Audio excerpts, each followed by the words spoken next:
खुदा के बेहतरीन नाम में आप सब देखने और सुनने वाले मेरे तमाम नाजरीन की सलामती हो। सलमान साहब अपने सोशल मीडिया नेटवर्क के साथ आपकी खिदमत में हाजिर हूँ। वज़ीर आज़म पाकिस्तान शहबाज शरीफ ने कहा है कि साबका वज़ीर आज़म नवाज शरीफ साहब जो हैं वो जल्द वतन वापस आएंगे और अल्लाह ने चाहा तो चंद हफ्तों में आएंगे और कानून का सामना भी करेंगे।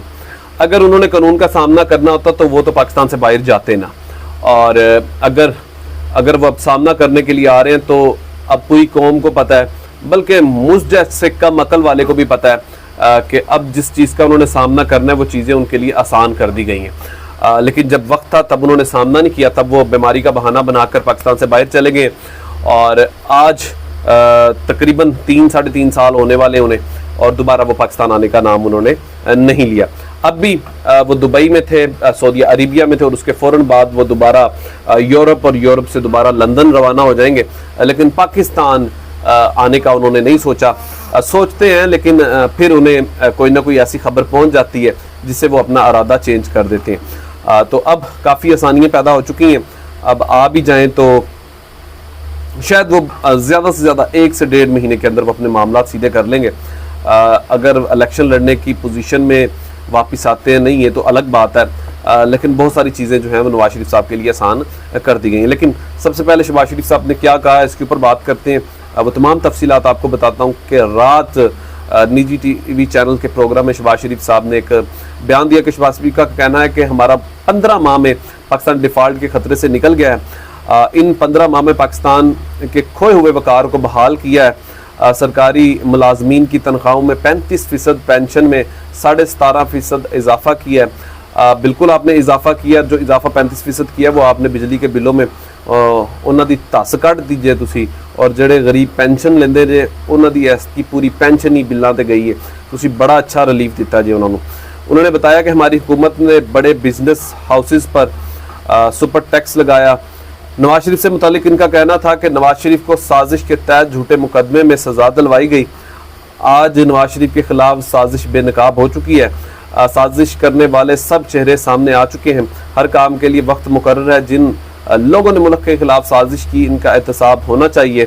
वज़ीर आज़म का कहना है कि नवाज शरीफ इलाज के लिए बैरून मुल्क गए थे। इनके इलाज के लिए medical board chairman Pakistan Tehreek Insaf ने बनाया था। वो जल्द वतन वापस आएंगे। अल्लाह ने चाहा तो नवाज शरीफ चंद हफ्तों में पाकिस्तान आएंगे और वो पाकिस्तान आएंगे और कानून का सामना करेंगे। सानिया 9 मई से मुतालिक गुफ्तगू करते हुए शहबाज शरीफ का कहना था कि 9 मई को पाकिस्तान और पाक फौज और आर्मी चीफ के खिलाफ साजिश थी।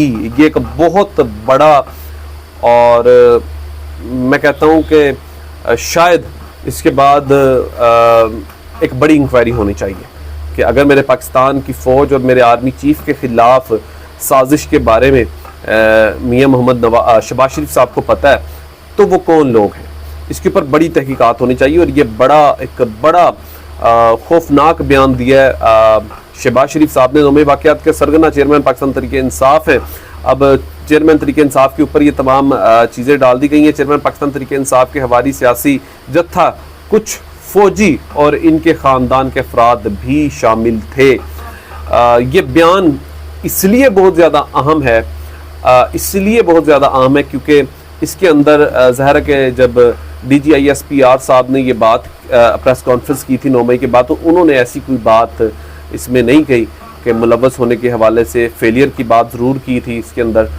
लेकिन ये एक बहुत बड़ा मेरे अदारों के अफसरान के ऊपर इल्ज़ाम है, उनकी फैमिलीज़ के ऊपर इल्ज़ाम है। तो इसकी खुदारा मेरी गुजारिश है अपनी पाक आर्मी से भी, DGISPR साहब से भी, कि इसकी इंक्वायरी ज़रूर होनी चाहिए और जो भी इसके अंदर मुलव्वस है तो उसकी सख्त से सख्त जो है वो वारदात उसके ख़िलाफ़ करनी चाहिए। उन्होंने बताया कि 9 मई को ये साजिश की गई थी कि पाकिस्तानी फ़ौज का तख्ता उल्टा दें। ये साजिश की गई थी कि मुल्क में इंतशार हो और खाना जंगी हो जाए। बतौर वज़ीर आज़म ये सारी बातें मालूमात की बुनियाद पर कर रहा हूँ। जिन लोगों ने शहरी इमारतों पर हमले किए इन पर ADC के तहत मुकदमात होंगे।